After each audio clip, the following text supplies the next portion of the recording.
Hi everyone, thanks very much for joining today's Lunch and Learn on measuring social value. Just wanted to quickly introduce myself. I'm Sophie and I'm an Events and Marketing Officer at the school, and I'll be facilitating this webinar this afternoon.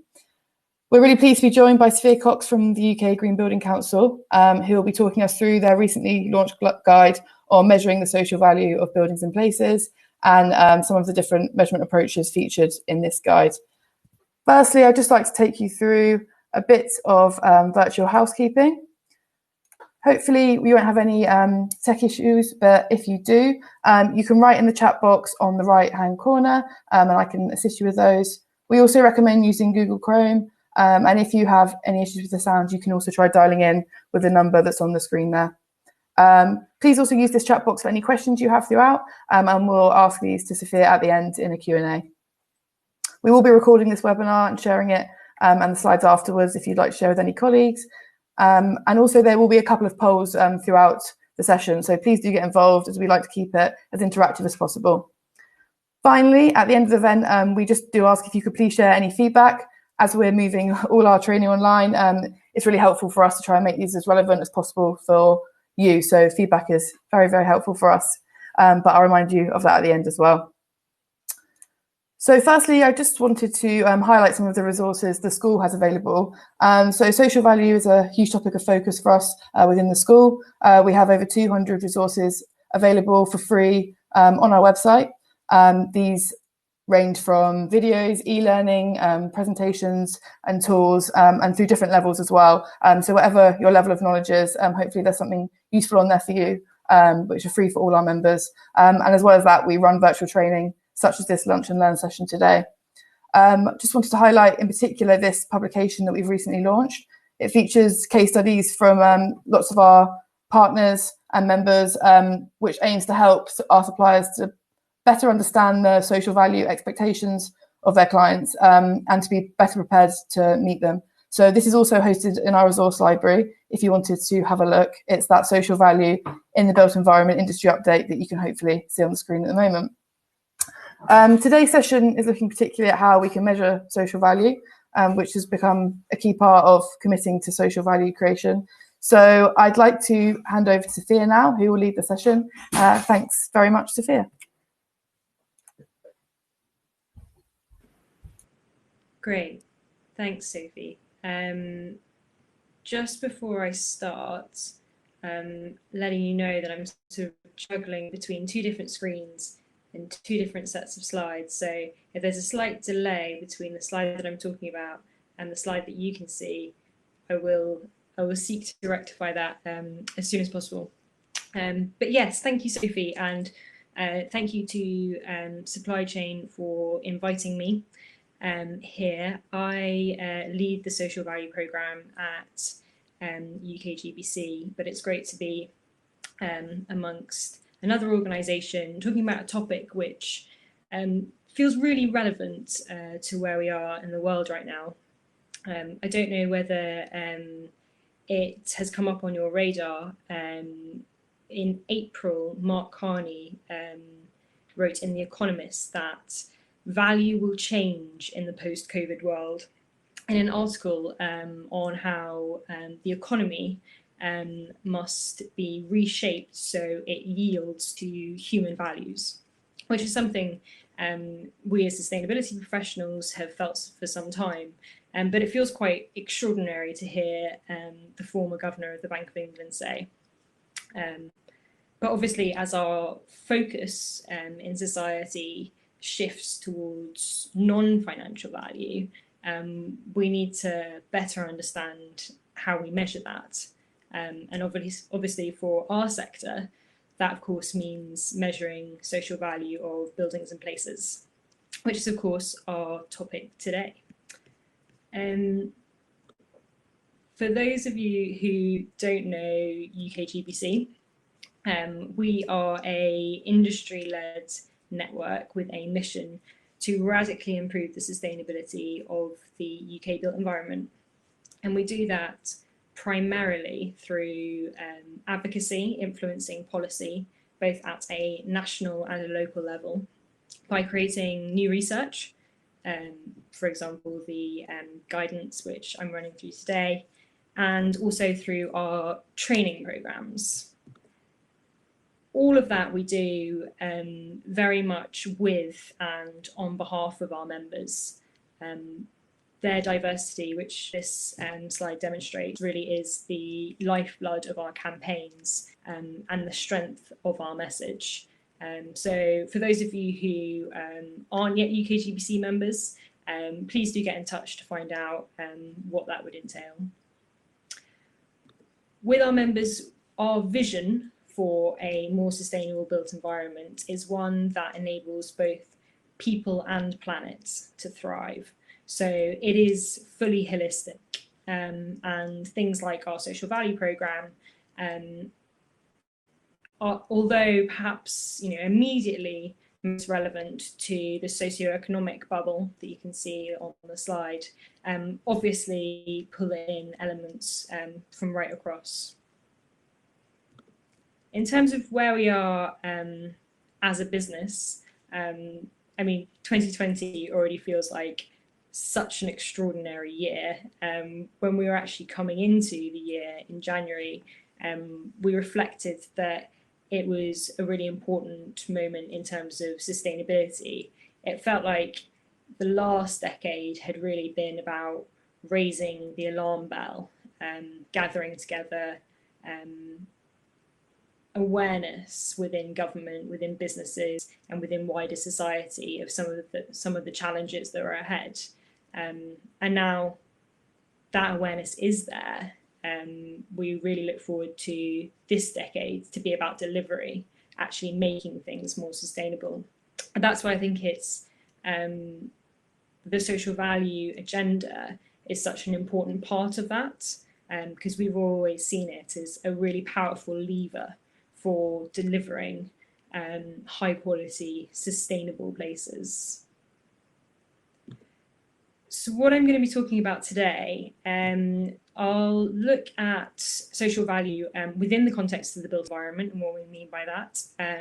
I'll give a quick update on some of the things that we've been doing under our social value programme at UKGBC, before diving into some insights from our recent measurement guidance, which includes looking at where across the development life cycle it's useful to measure social value, some common tools and approaches that we have in the market, some principles of how we should be measuring social value, and then a couple of case studies.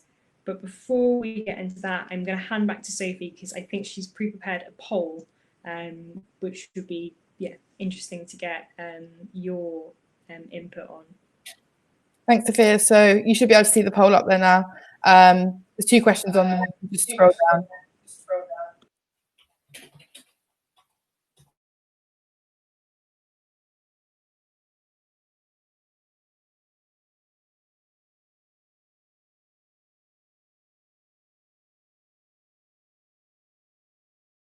Just give it a few moments for everyone to complete that. If you ticked no for the first one, then you don't have to answer the second one. You can still submit your answer for the first one. Okay, I'm just going to share the results now. Thanks for participating, everyone.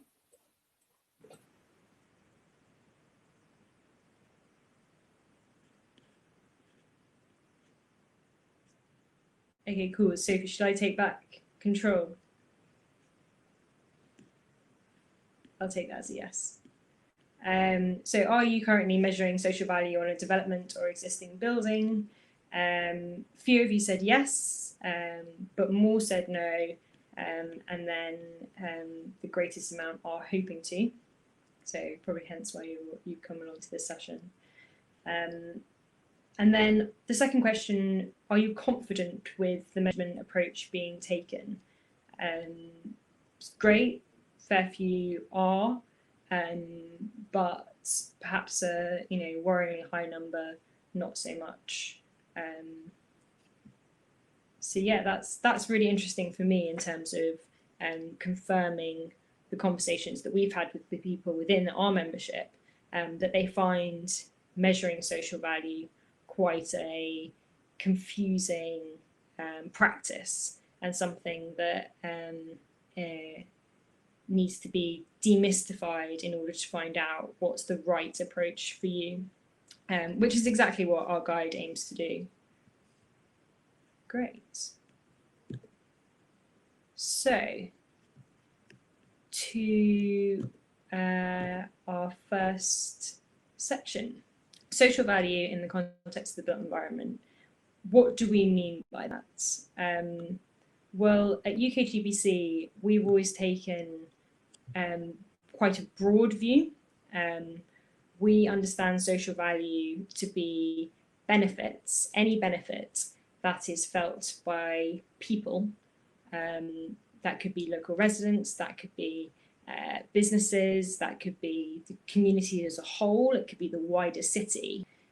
Any benefit that those stakeholders experience from any action or intervention that is taken at any point throughout the life cycle of development, perhaps crucially operation. So even though sort of at the very beginning of this agenda, there was lots of leadership shown by contractors in social value creation and construction phase, there is a much wider scope of outcomes possible. We believe that it is evident that a new development or existing buildings can create for an area new jobs, economic growth. It can improve the health and well-being of residents and other stakeholders, and it can actually strengthen communities. And all of those things delivers social value. So even though the ultimate outcome that we're looking for is the improvement of quality of life for people, the interventions can be social, economic, or environmental. And that was something that we focused on in our original guide, Social Value and New Development, which was published in March 2018. And within that guide, we set out a spectrum of the kind of outcomes which communities could expect to gain from new development. So we're looking specifically through the lens of new development then, but we've broadened it out since. There's also various other aspects to that guide which are still very relevant and useful. We set out sort of an approach for delivering social value. It's got information on planning requirements. It's got a bit of insight on community engagement. So yeah, very much still a useful first point of call to introduce yourself to the topic within this context.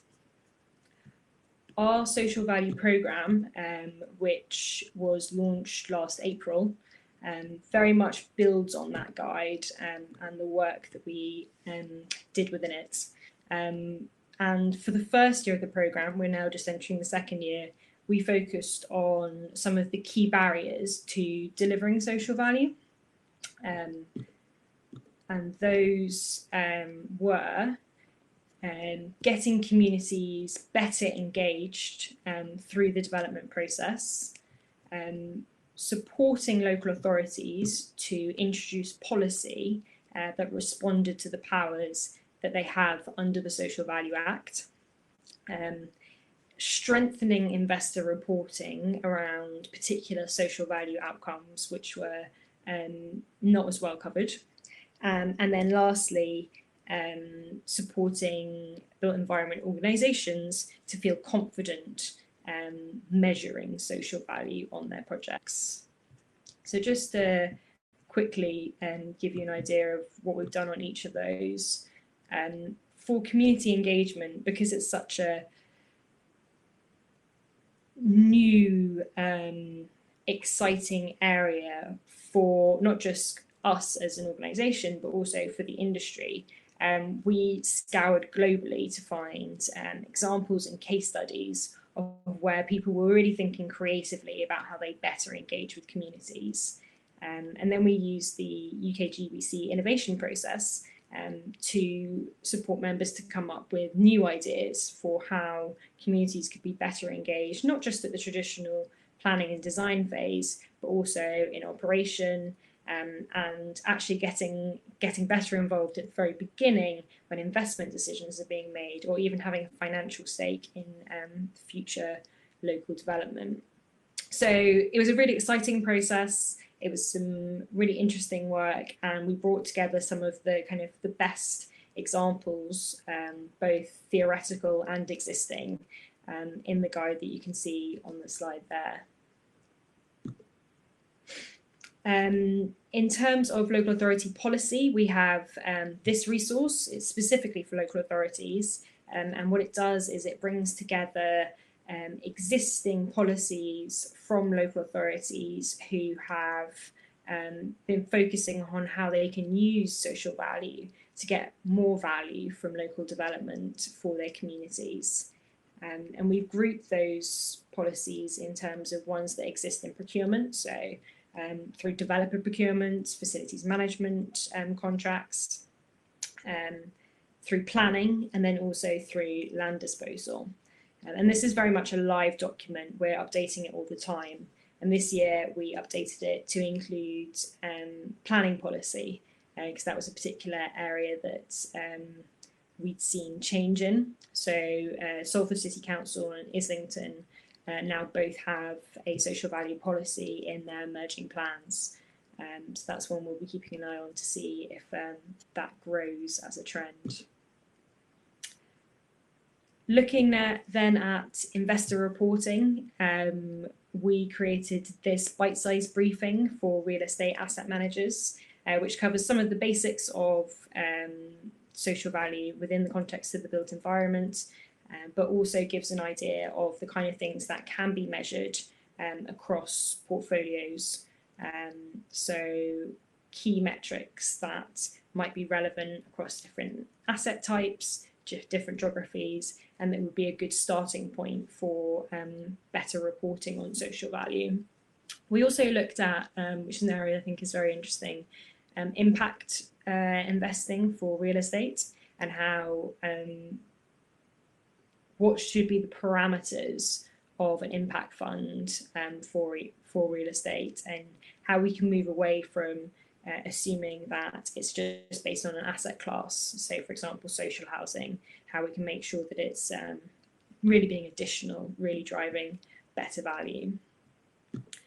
And then lastly, obviously the subject of today's discussion, our guide for measuring the social value of buildings and places, which I will go into now. So one of the first things I think is confusing is that social value should and is measured in very different ways for very different purposes across the life cycle. And that's because of the audience that is receiving that information, but also the purpose or the decisions that that measurement is going to inform. So, for example, what a community, the information that a community needs to digest will be very different from what a real estate asset manager will want to digest.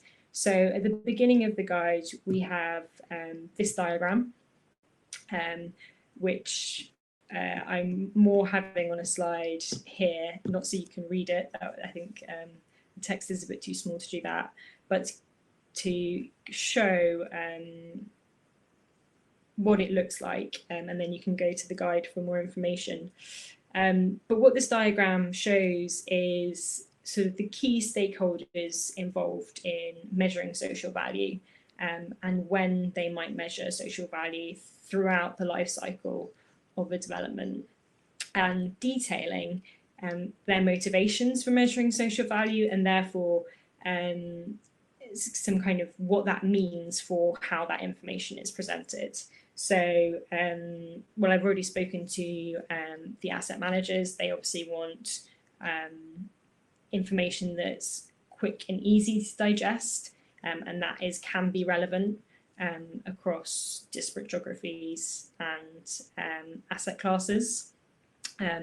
Local authority, particularly leadership within local authority, and planners will be more interested in how the particular outcomes being focused on relate to their strategic priorities as a local authority, so their strategic plan. So it could be the case that the measurement is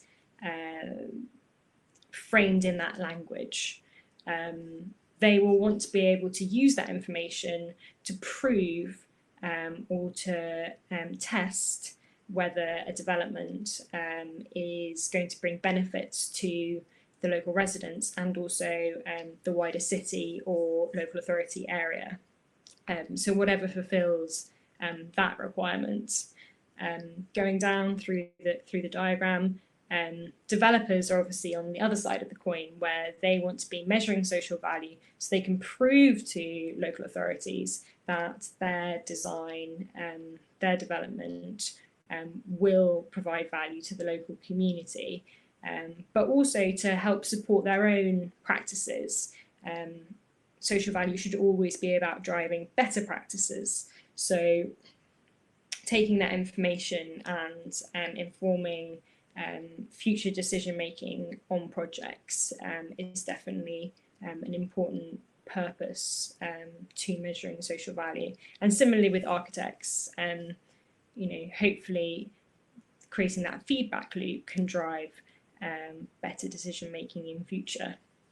Communities still need to have the same information, but say again, to contrast it with asset managers, while an asset manager might be perfectly happy to digest financial proxies for social value creation, that will be much less meaningful to communities. And perhaps the qualitative information rather than the quantitative information will be more important there. Procurement teams, again, whole different scenario in that it will support processes to be able to demonstrate targets have been met on a specific set of metrics and to help manage that on an ongoing basis. So hopefully that gives you a bit of a sense of how different it can look, and that that's no bad thing either.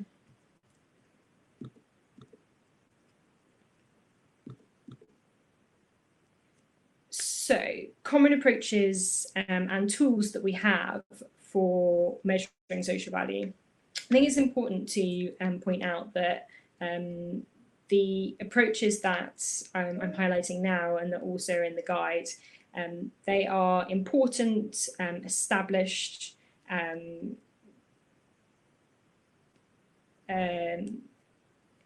methodologies for looking at social value that are widely used. Social value measurement doesn't need to be as comprehensive as those methodologies are.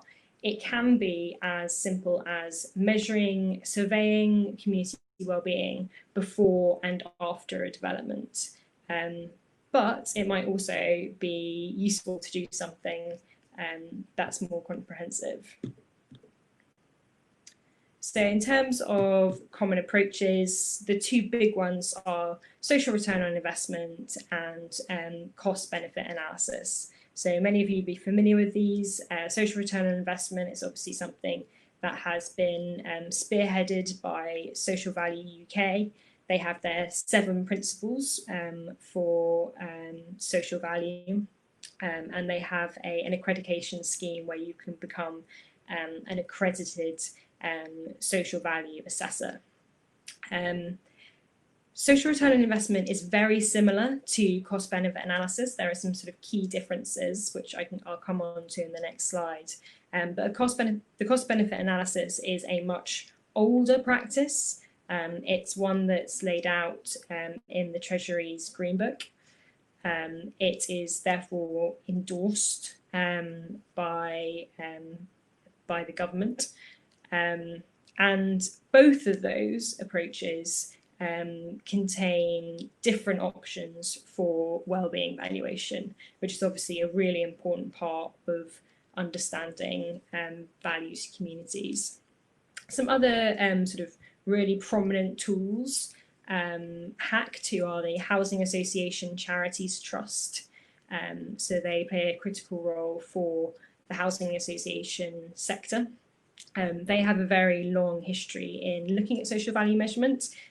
They created a social value bank, which holds many indicators for measuring social value. It's incredible, actually, how granular some of those are.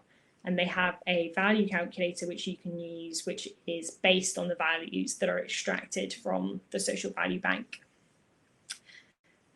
The other tool, again, which many of you will be familiar with, is the National TOMS framework, which is a set of 36 measures. So TOMS stands for themes, outcomes, and measures, and is a tool that is being used a lot in procurement to track and demonstrate targets are being met.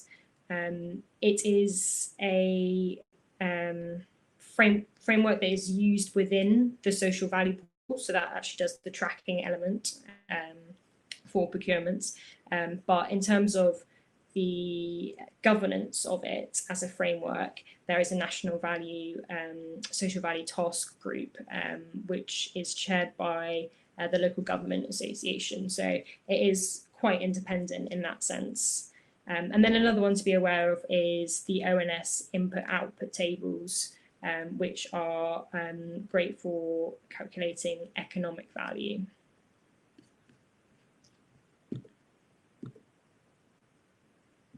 So this table just highlights some of the key differences between cost-benefit analysis and social return on investment. So as I said before, cost-benefit analysis is something that's very much owned by HM Treasury, whereas the Cabinet Office and Social Value UK have a greater link with social return on investment.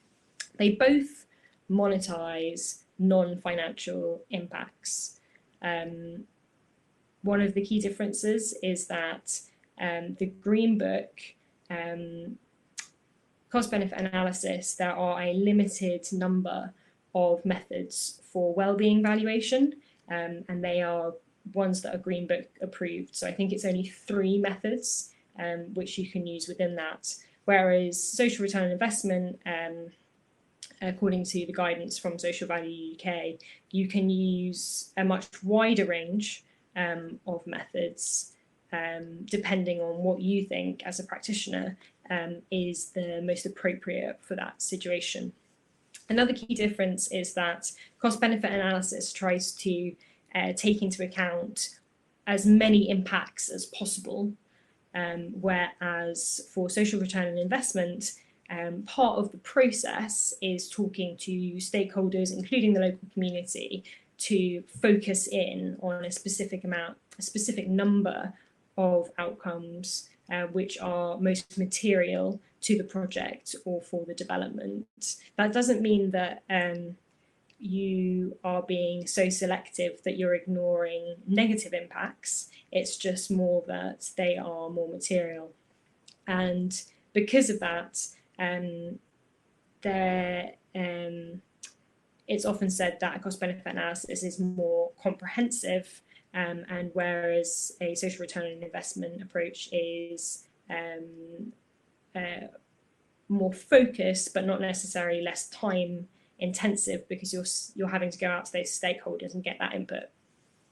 Another key difference is that everything that's measured within a cost-benefit analysis is measured within an understanding of well-being and quality of life. So when you're adding up final outcomes, you're comparing apples with apples.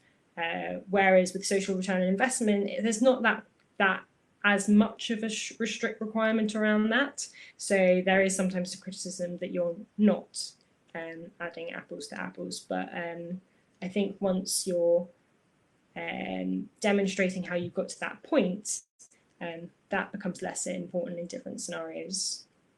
But yes, do go to the guidance for more detail on each of those.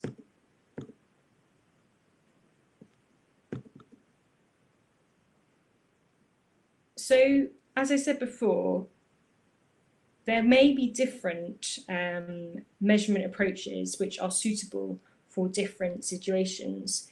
But one of the things that we felt was that across all of them, there were some principles of measuring social value that should always be adhered to, no matter what approach was being taken.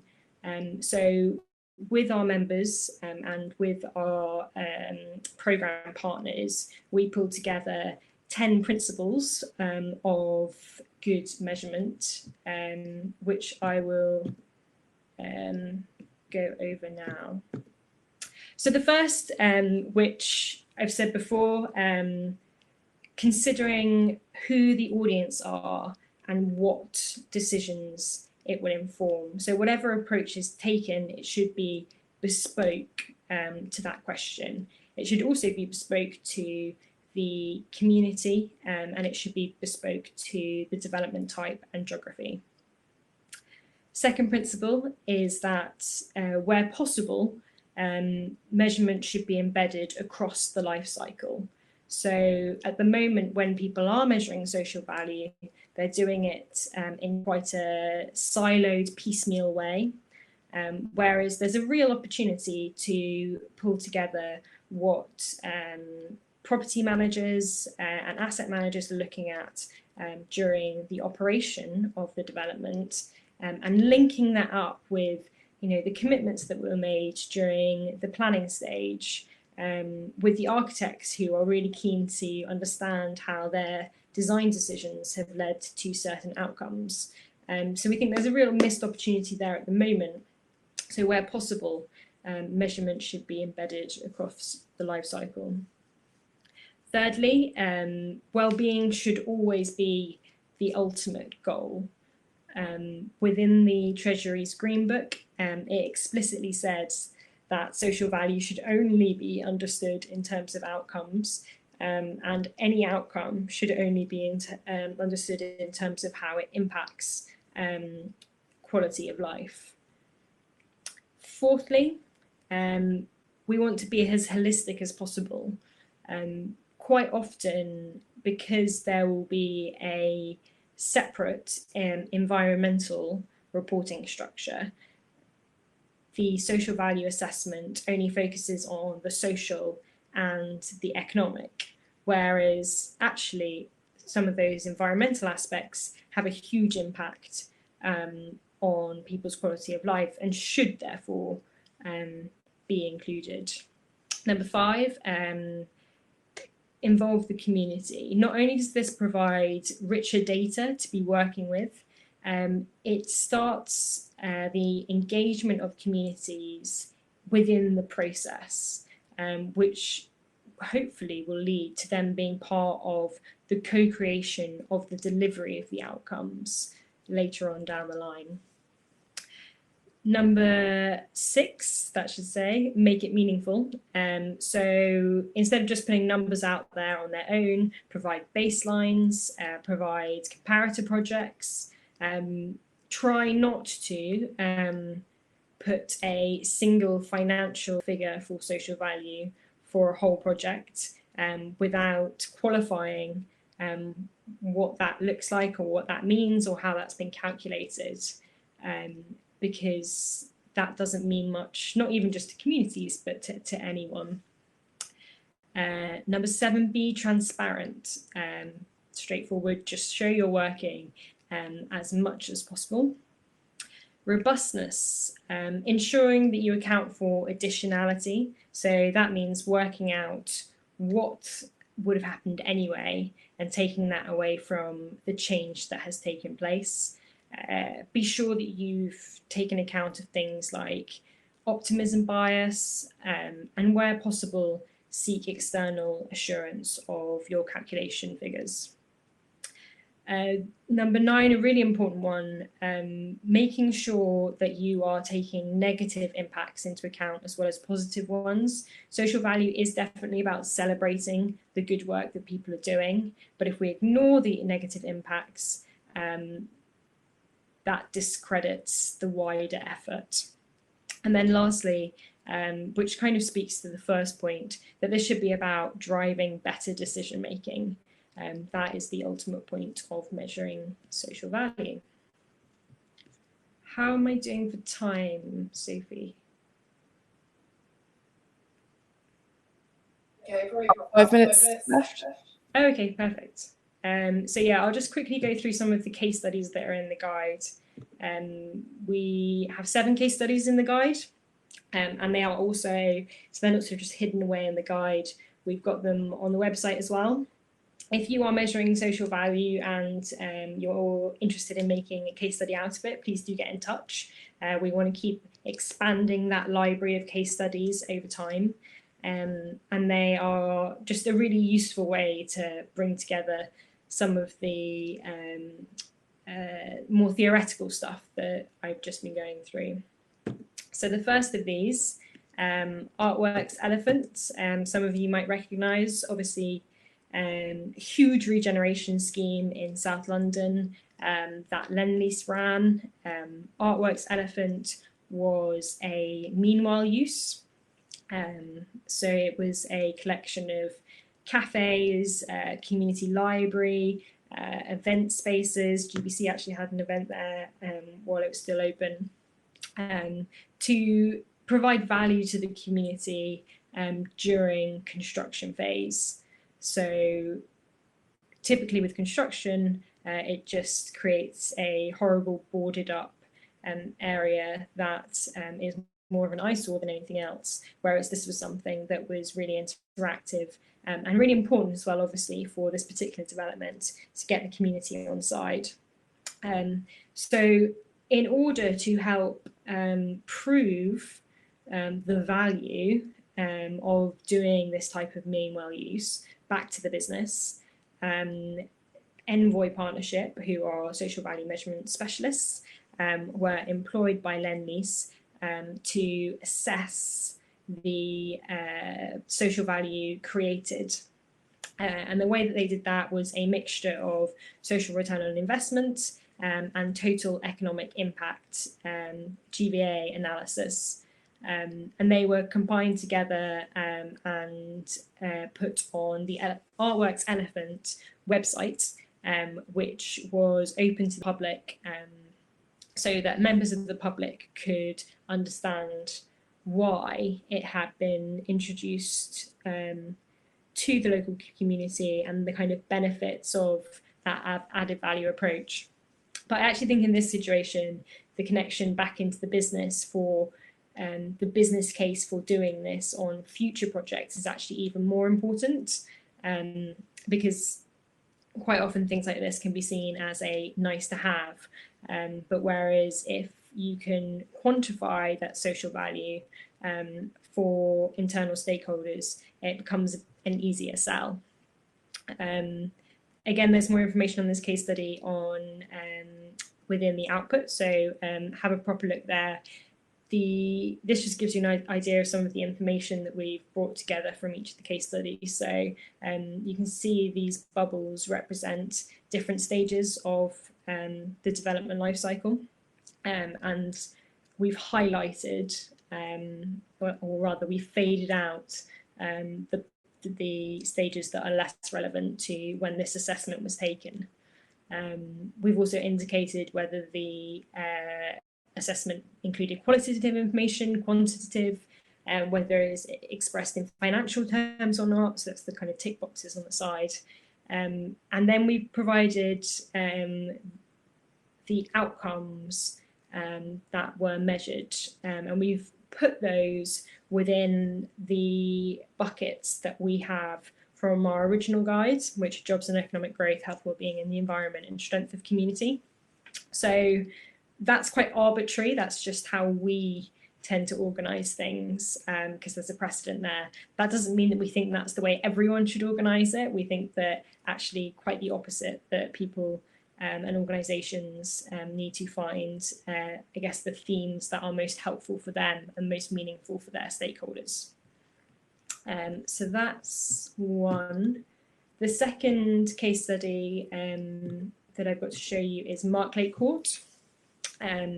This is a really interesting development. It's essentially a community-led social housing project that was facilitated, that's probably not quite the right word, but the development partner was Igloo Community Builders, who were essentially procured by the community to deliver this social housing project for them.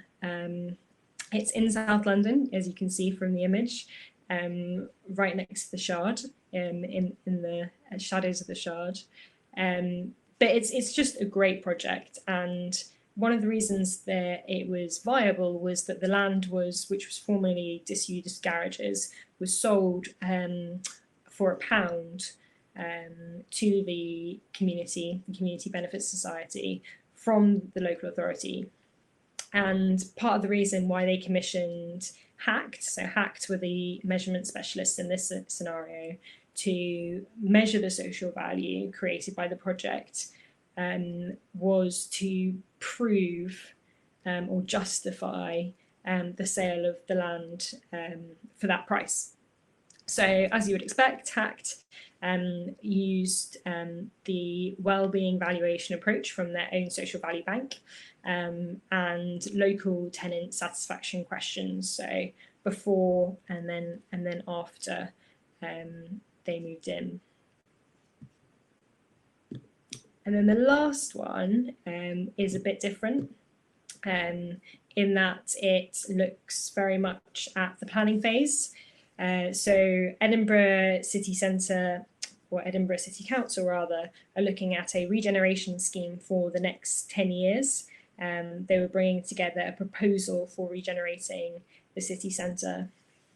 And it was very much at the planning stage in which they brought in Symmetrica, who again are social value measurement experts, to create a baseline for a range of relevant indicators for the city, and then project into the future 10 years ahead, based on the success of the proposed interventions, the kinds of social value, the amount of social value, if you like, that could be created for the citizens of Edinburgh. And again, there's a bit of an overview of the outcomes and also what type of measurement results were presented. I should also say that each of the case studies has a list of the primary data that was used and the secondary data, which also gives you a bit of an insight. And there's a comment from the measurement experts on what they do in the future, because obviously this is quite a fast growing practice, and so we are improving it constantly.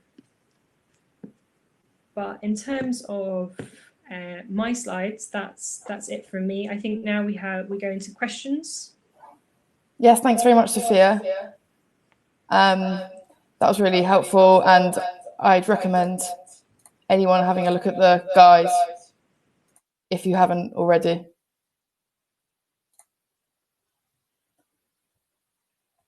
Just got a few questions now. So we've got not got much time left, so I'll just quickly do a couple. One about Tom's, but I think we answered that, Sophia. Another one on which measurement tool has more focus on actual outcomes rather than just outputs. Would you mind, sorry, Sophia, just turning your microphone on again, if that's okay?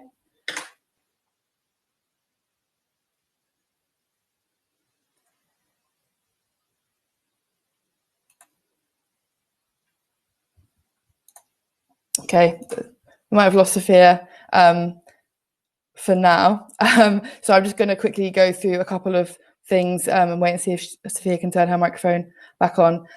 We have a couple of other social value events coming up. You can see the dates there on the screen. So please join those if you'd like to. You can do that through our website. And again, once we end this session, you'll be taken to a feedback document, and be really grateful if you could fill that out for us as well. I think Sophia's back now. I am. Sorry about that. That's all right. No. What happened there? So the question was, which measurement tool has more focus on actual outcomes rather than outputs? I mean, in terms of cost-benefit analysis versus social return on investment, they're both outcomes focused, and I think it's very much up to kind of the practitioner that they ensure that that's the case. I know that in terms of tools, so the TOMS framework, that's inputs as well as outcomes, and then likewise with the Social Value Bank. Great, thank you. Yeah, then another question on TOMS, but I think you answered that one. And we are coming to the end, so I think we'll leave it there. But thanks very much, Sophia. Thanks for your time, and thanks everyone for joining. And hope to see you all again soon. Thanks, everyone. Sorry I went on. Thank you.